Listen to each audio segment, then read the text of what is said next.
Hi Todd, thanks for coming in.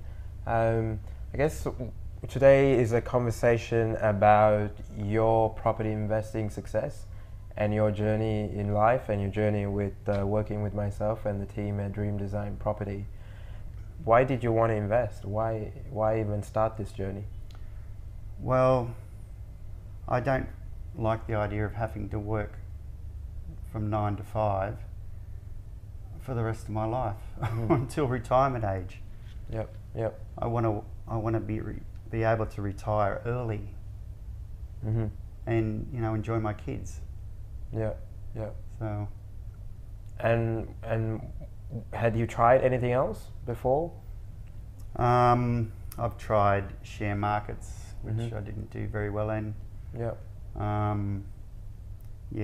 A few home businesses which promise the world but deliver nothing. Yeah. So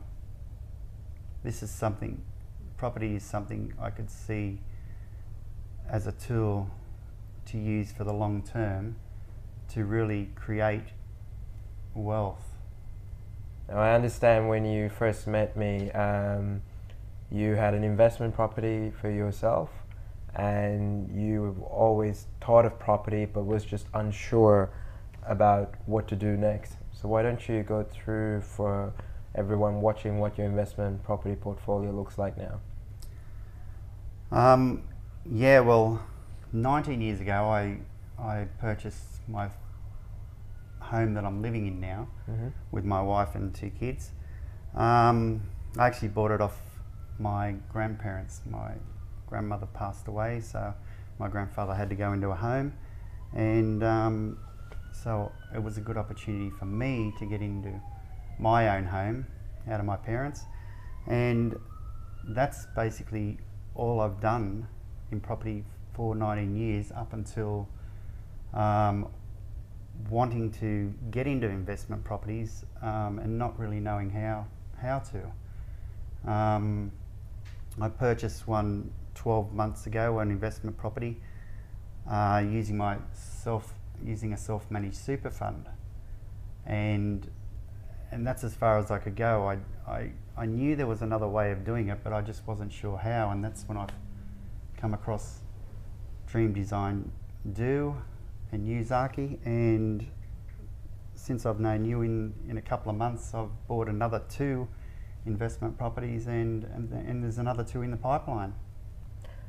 And what was the reason that you purchased in your superannuation fund? Like, what made you do that? Well, I went to a seminar, Yeah. and it was mentioned in the seminar about using a super fund to purchase property, and that's basically all I heard. And I went to my financial advisor and I said, "Is this possible?" And he said, "Yeah." So I said, "Well, why haven't I done it before? Why hasn't someone told me about these things?" So is it more that you heard it somewhere that, yep, it's a good idea to purchase in a superannuation fund, but it didn't really involve anything long term that says, well, this is what you can do with it? Well, it was just the only way I'd heard of doing something. I'd heard of equity, but I wasn't really sure on what equity was really, and how to go about using equity, which I know now. And I think that's what I notice with most of the clients and people I work with is everyone has a dream of wanting to do something. It's just the know-how of how to do it to get that implemented. Is that fair to say? Yeah, that's right.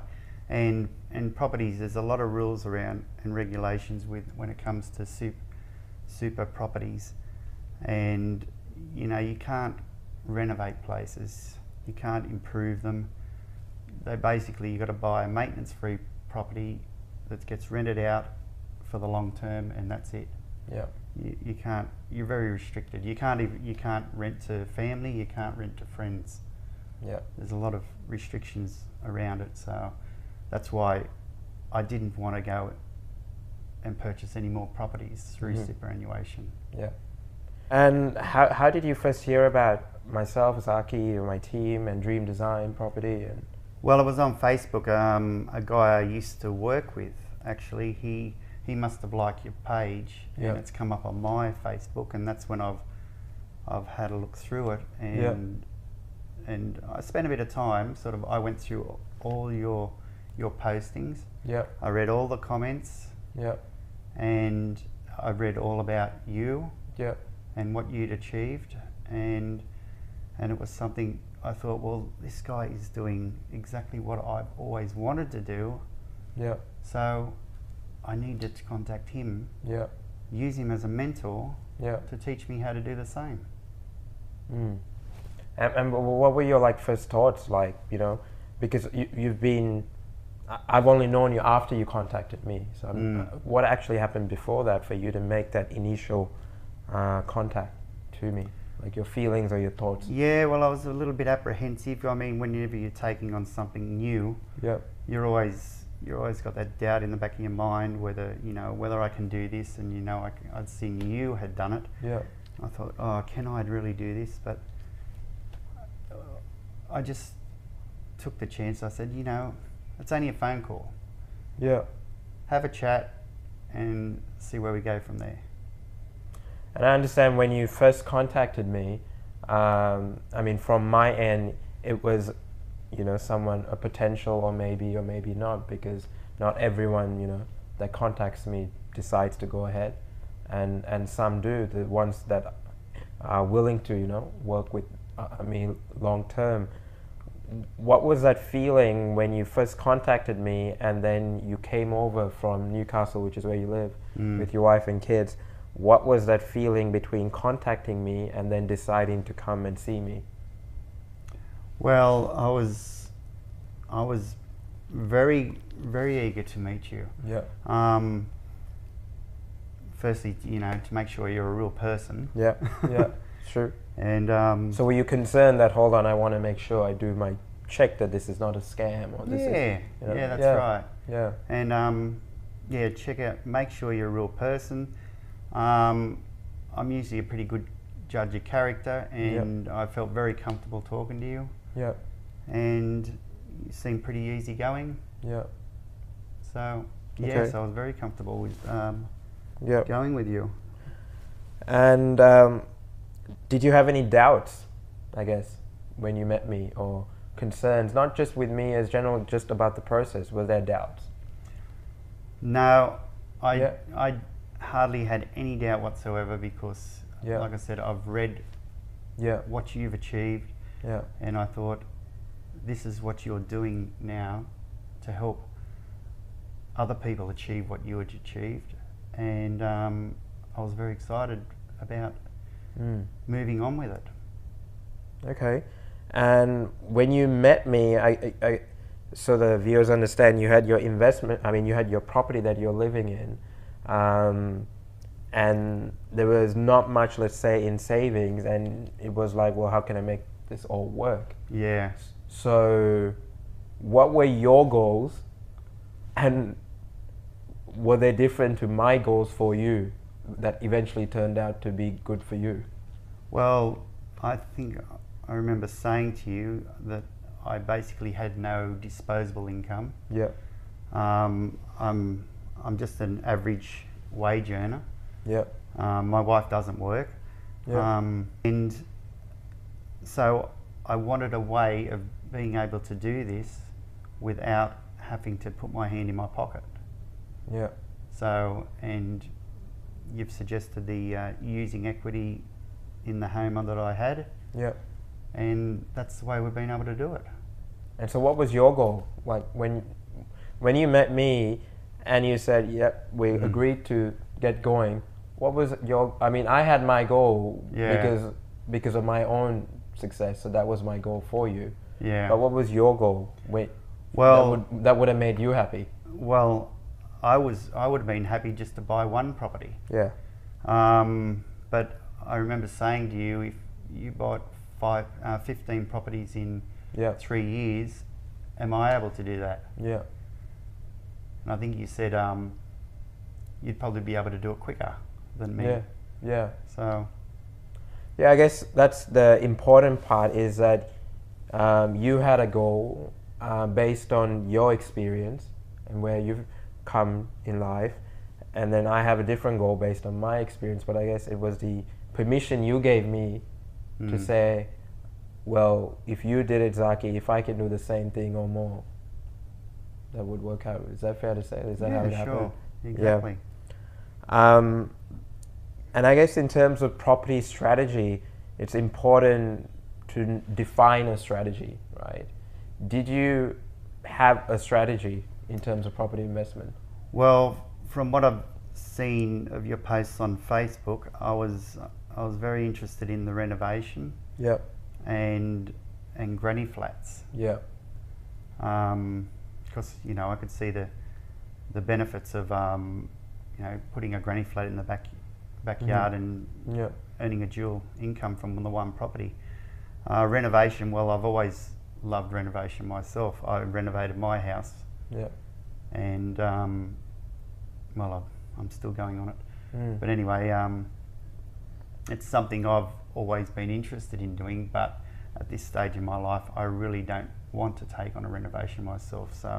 But to have a property, buy a property for say wholesale price that needs a renovation, and you have your team of renovators to go in there and in a couple of weeks, complete it.